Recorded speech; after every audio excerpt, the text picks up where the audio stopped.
Good morning friends, இது உங்கள் friends sports academy. Daily கண்டவர்ஸ் இன்றைக்கி என்ன பார்க்கணும்னு பார்த்தீங்கன்னா மே 11 2025 ஞாயிற்றுக்கிழமை கண்டவர்ஸ் பார்க்க போகிறோம். இதுக்கு முன்னாடி பார்த்தீங்கன்னா நம்ம டெய்லி கண்டவர்ஸ் அப்லோட் பண்ணியிருக்கோம். பார்க்காதவங்க பார்த்து நோட்ஸ் எடுத்து வச்சுக்கோங்க.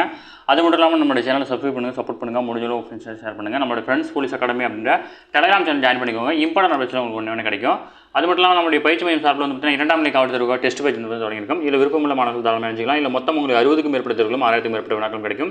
இதற்கான அட்மிஷன் நடந்துட்டு இருக்கு. இதில் வந்து பார்த்தீங்கன்னா ஷெட்யூல் டிஸ்கிரிப்ஷனில் கொடுக்குறேன், வியூ பண்ணி பாருங்கள். உங்களுக்கு ஏதாவது டவுட் இருந்துச்சுன்னா ஸ்க்ரீனில் இருக்கிற நம்பர் கால் பண்ணி உங்கள் டவுட்டை நீங்கள் கிளாரிஃபை பண்ணிங்க. முழுக்க 6லேருந்து 10 வரைக்கும் வந்து பார்த்தீங்கன்னா உங்களுக்கு கம்ப்ளீட்டாக ஸ்கூல் புக் இதில் கவர் பண்ணி கொடுத்துருப்பாங்க. கண்டிப்பாக உங்களுக்கு பயனுள்ளதாக இருக்கும். விருப்பமுள்ள மாணவர்கள் தாராளமாக நினைச்சிக்கலாம். சரிங்களா? ஃப்ரெண்ட்ஸ் கண்ட பஸ் பார்த்துடலாம். ஆப்ரேஷன் சிந்தூர் அப்படின்ற தாக்குதல் வந்துன்னா பல்காம் பயங்கரவாத தாக்குதல் சம்பவத்திற்கு எதிராக வந்து பார்த்தீங்கன்னா இந்தியா தொடங்கியிருக்கு. இதை மட்டும் ஞாபகம் வச்சுக்கோங்க, இது கேட்கறதுக்கு வாய்ப்பு இருக்குது. அடுத்தது வந்து பார்த்தீங்கன்னா பேச்சுவார்த்தை வந்து பார்த்தீங்கன்னா எந்தெந்த நாளில் நடந்துச்சு அப்படின்னு கொடுத்துருக்காங்க. அது முக்கியமானது வந்து பார்த்தீங்கன்னா அமெரிக்க அதிபர் டொனால்ட் ட்ரம்ப்னுடைய ஊடகத்துடைய பேர் கொடுத்துருக்காங்க, ட்ரூத். ஓகேங்களா? இது ரொம்ப முக்கியமான, நான் அடிக்கடி கன்னட பஸ் சொல்லியிருக்கேன். அமெரிக்க அதிபர் டொனால்ட் ட்ரம்ப் தனது ட்ரூத் சமூக ஊடக பக்கத்தில் வந்து பார்த்தீங்கன்னா ட்ரம்ப் வந்து பார்த்தீங்கன்னா பதிவு வெளியிட்டிருக்காரு. ஓகேங்களா? 2 பேருக்கும் இடையில பேச்சுவார்த்தை பண்ணணும் அப்படின்னு இருக்காரு. அவருடைய ஊடகத்தோட பேர் ஞாபகம் வச்சுக்கோங்க. ஓகேங்களா? அடுத்தது வந்து பார்த்தீங்கன்னா ராணுவத்திற்கு ஆதரவாக வந்து பார்த்தீங்கன்னா தமிழகத்தில் வந்து பார்த்தீங்கன்னா சென்னையில் வந்து பார்த்தீங்கன்னா காவல்துறை தலைமையகத்திலேருந்து வந்து பார்த்தீங்கன்னா போர் நினைவு சின்னம் வரை வந்து பார்த்தீங்கன்னா ஒரு பேரணி நடத்தப்பட்டிருக்கு. ஓகேங்களா? இது வந்து பார்த்தீங்கன்னா தமிழக அரசு சார்பில் ராணுவத்திற்கு ஆதரவாக நடத்தியிருக்காங்க. அதையும் ஞாபகம் வச்சுக்கோங்க. அடுத்து வந்து பார்த்தீங்கன்னா விஐடி வேந்தர் கோ விஸ்வநாதனுக்கு வந்து பார்த்தீங்கன்னா கௌரவ டாக்டர் பட்டம் வழங்கியிருக்காங்க. விஐடி பல்கலைக்கழக வேந்தரான கோ விஸ்வநாதனுக்கு அமெரிக்காவினுடைய நியூயார்க் நகரில் உள்ள ரொசெஸ்டர் தொழில்நுட்ப பல்கலைக்கழகம் வந்து பார்த்தீங்கன்னா கௌரவ டாக்டர் பட்டம் வழங்கியிருக்காங்க. ஓகேங்களா? இது ரொம்ப முக்கியமான ஆள். நிறைய டாக்டர் பட்டம் இவருக்கு வழங்கப்பட்டிருக்கு. அதில் ரீசெண்டாக வந்து பார்த்தீங்கன்னா விஐடி பல்கலைக்கழக வேந்தர் கோ விஸ்வநாதனுக்கு சர்வதேச அளவில் உயர்கல்வி வளர்ச்சிக்காக ஆற்றி வரும் பங்களிப்பை கௌரவிக்கும் வகையில் வந்து பார்த்தீங்கன்னா கடந்த 2009ஆம் ஆண்டு அமெரிக்காவில் உள்ள வெஸ்ட் வெர்ஜீனியா பல்கலைக்கழகமும் 2024ஆம் ஆண்டு அமெரிக்காவுடைய நியூயார்க் மாநிலத்தில் உள்ள பிங்க் ஹாம்டன் பல்கலைக்கழகம் 2025ஆம் ஆண்டு பிப்ரவரி மாதம் வந்து கொல்கத்தாவில் உள்ள புனித சேவியர் பல்கலைக்கழகம் வந்து பார்த்தீங்கன்னா கௌரவ டாக்டர் பக்கம் வந்து பார்த்தீங்கன்னா வழங்கியிருந்தாங்க. அதைத் தொடர்ந்து இந்த பட்டமும் அவருக்கு வழங்கப்பட்டிருக்கு. ஓகேங்களா?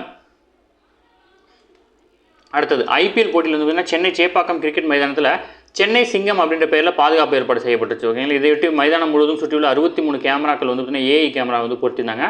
அதை வச்சு வந்து பார்த்தீங்கன்னா நிறைய குற்றங்களை வந்து பார்த்தீங்கன்னா தடுத்து நிறுத்திருக்காங்க சென்னை காவல்துறை. இந்த பேர் ஞாபகம் வச்சுக்கோங்க. ஓகேங்களா? அடுத்தது செம்மொழி நாள் போட்டிகள். அதாவது பார்த்தீங்கன்னா செம்மொழி நாள் என்னைக்கு அப்படின்னா ஆல்ரெடி நமக்கு தெரியும். முன்னாள் முதல்வர் கருணாநிதியுடைய பிறந்த நாளான ஜூன் 3ஆம் தேதி தான் வந்து பார்த்தீங்கன்னா செம்மொழி நாள் வந்து பார்த்தீங்கன்னா கொண்டாடுறாங்க. ஓகேங்களா? அதை மட்டும் ஞாபகம் வச்சுக்கோங்க. அடுத்த வந்து பார்த்தீங்கன்னா குழந்தை எழுத்தாளர் இஎஸ் ஹரிகரன் வந்து பார்த்தீங்கன்னா காலமாட்டார். இவரோட வயது 90. இவர் வந்து கேரள மாநிலத்தை சேர்ந்தவர். 1935ஆம் ஆண்டு பிறந்திருக்காரு. இவர் வந்து பார்த்தீங்கன்னா ரேவதி அப்படின்ற புனைப்பெயரில் சிறுவர்களுக்கான பெரியவர்களுக்காகவும் வந்து பார்த்தீங்கன்னா பல்வேறு நூல்களை எழுதியிருக்காரு. இவர் வந்து பார்த்தீங்கன்னா 15 நாவல்கள், 2 நாடகங்கள், 18 கதை தொகுப்பு, 9 அறிவியல் தொடர்பான புத்தகங்கள் மற்றும் 4 தொகுதிகளாக அருமை சிறுவர் சிறுமியரே அப்படின்ற குழந்தைகளுக்கான ஆலோசனை புத்தகம் எழுதியிருக்காரு. இவருடைய பவளம் தந்த பரிசு அப்படின்ற நூலுக்கு சாகித்ய அகாடமியினுடைய பால சாகித்ய புஷ்கர் விருது வந்து பார்த்தீங்கன்னா வழங்கப்பட்டிருக்கு. இவர் தமிழக அரசனுடைய விருதும் வாங்கியிருக்காரு. ஓகேங்களா? ஜஸ்ட் நோட் பண்ணிக்கோங்க, இம்பார்ட்டன்ட் தான். ஓகேங்களா?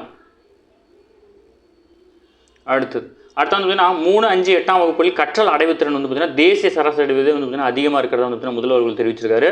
3ஆம் வகுப்பு, 5ஆம் வகுப்பு, 8ஆம் வகுப்பு மாணவர் பயிலும் 15.78 லட்சம் மாணவர்கள் வந்து பார்த்தீங்கன்னா 9,80,341 பேரிடம் வந்து பார்த்தீங்கன்னா ஸ்லாஸ் தேர்வு அப்படின்ற ஒரு தேர்வு வந்து பார்த்தீங்கன்னா நடத்துவாங்க. இந்த ஸ்லாஸ் தேர்வு வந்து பார்த்தீங்கன்னா மாநில கற்றல் அடைவு தேர்வு வந்து பார்த்தீங்கன்னா நடத்தப்படுது. இந்த தேர்வு மாணவர்களுடைய கற்றல் விளைவுகளை அறிந்து மேம்படுத்தவும் வந்து பார்த்தீங்கன்னா பயன்படுத்தப்படுது.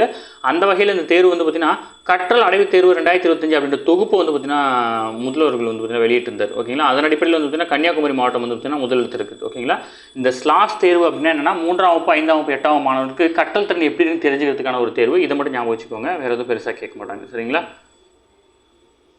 அடுத்து இந்திய மண்ணில் வருங்காலங்களில் மேற்கொள்ளப்படும் எந்த ஒரு பயங்கரவாத தாக்குதலும் இனி போராகவே கருதப்படும் அப்படின்னு சொல்லிட்டு வந்து பார்த்தீங்கன்னா முந்தைய வந்து பார்த்தீங்கன்னா எச்சரிக்கை விடுத்திருக்காங்க. ஓகேங்களா? இது முக்கியமான ஒரு இது, அது மட்டும் ஞாபகம் வச்சுக்கோங்க. அடுத்தது இந்தியாவுக்கு மொத்தம் 2 தங்கம் உட்பட 5 பதக்கங்கள் வந்து பார்த்தீங்கன்னா கிடச்சிருக்குது. இதில் வந்து பார்த்தீங்கன்னா சீனாவில் நடைபெறும் உலகக்கோப்பை வில்வித்தையில் 2ஆம் நிலை போட்டியில் வந்து பார்த்தீங்கன்னா காம்பவுண்ட் பிரிவில் இந்தியா 2 தங்கம், 1 வெள்ளி, 2 வெண்கலம் என 5 பதக்கங்கள் வந்து பார்த்தீங்கன்னா வென்றிருக்காங்க. காம்பவுண்ட் மகளிர் தனிநபர் பிரிவில் வந்து பார்த்தீங்கன்னா மதுரா தமன் காங்கர் வந்து பார்த்தீங்கன்னா தங்கப்பதக்கம் வென்று அசத்திருக்காரு. உலகக்கோப்பையில் வந்து பார்த்தீங்கன்னா இவர் வாங்குற முதல் தங்கம் இதுதான். அதே போல் வந்து பார்த்தீங்கன்னா காம்பவுண்ட் ஆடவர் தனிநபர் பிரிவில் வந்து பார்த்தீங்கன்னா ரிஷப் யாதவ் வந்து பார்த்தீங்கன்னா வெண்கல பதக்கம் வென்றிருக்காரு. ஆடவர் அணிகள் பிரிவில் வந்து பார்த்தீங்கன்னா இந்தியா தங்கம் வென்றிருக்கு. மொத்தமாக வந்து பார்த்தீங்கன்னா 5 பதக்கங்கள் வந்து பார்த்தீங்கன்னா வென்றிருக்கிறாங்க. ஓகேங்களா? அடுத்தது ரஷ்ய வெற்றி தினம் கொண்டாட்டத்தில் வந்து பார்த்தீங்கன்னா மத்திய அமைச்சர் சஞ்சய் சேத் வந்து பார்த்தீங்கன்னா பங்கேற்றிருக்காரு. 2ஆம் உலகப் போரில் ஜெர்மனியை வீழ்த்தியதன் விளைவாக வந்து பார்த்தீங்கன்னா 80 ஆண்டுகள் நினைவுனாக தலைநகர் மாஸ்கோவில் வெற்றி தினம் கொண்டாட்டம் வந்து பார்த்தீங்கன்னா கொடைபெற்றாங்க. இல்லை வெள்ளிக்கிழமை நடைபெற்ற இந்த பல்வேறு உலகநாடு தலைவர்கள் கலந்துட்டாங்க. இந்தியா சார்பில் மத்திய பாதுகாப்புத்துறை இணையமைச்சரான சஞ்சய் சேத் வந்து பார்த்தீங்கன்னா கலந்துட்டு இருக்காரு. ஓகேங்களா? ஓகே ஃப்ரெண்ட்ஸ், இன்னைக்கு கண்டபஸ் அவ்வளோதான். இது தாண்டி எதுவுமே கேட்க வாய்ப்பு இல்லை. டெய்லி கண்டபஸ் டெய்லி பார்த்துருங்க. அப்போ தான் மந்த்லி வீக்லி படிக்கும் ஈஸியாக இருக்கும். நம்ம சேனல் சப்ஸ்கிரைப் பண்ணி சப்போர்ட் பண்ணுங்கள். முடிஞ்ச ஃப்ரெண்ட்ஸ் ஷேர் பண்ணுங்கள். நம்மளோட friends police academy update Telegram channel join பண்ணிக்கோங்க. இம்பார்ட்டன்ட் அப்டேட்ஸ்லாம் உங்களுக்கு ஒன்றே கிடைக்கும். நமது பயிற்சி மையம் சார்பில் 2ஆம் நிலை காவல்துறை டெஸ்ட் பேஜ் வந்து தொடங்கியிருக்கோம். விருப்பமுள்ள மாணவர்கள் தாராளமாக நினச்சிக்கலாம். ஸ்க்ரீனில் இருக்கிற நம்பர் நோட் பண்ணிச்சுக்கோங்க. உங்களுக்கு ஏதாவது டவுட் அப்படின்னா ஷெடியூலில் பார்த்துட்டு உங்களுக்கு ஏதாவது டவுட்னா ஸ்க்ரீனில் இருக்கிற நம்பருக்கு கால் பண்ணி உங்கள் டவுட் நீங்கள் கிளாரிஃபை பண்ணிக்கலாம். சரிங்களா? Thank you friends.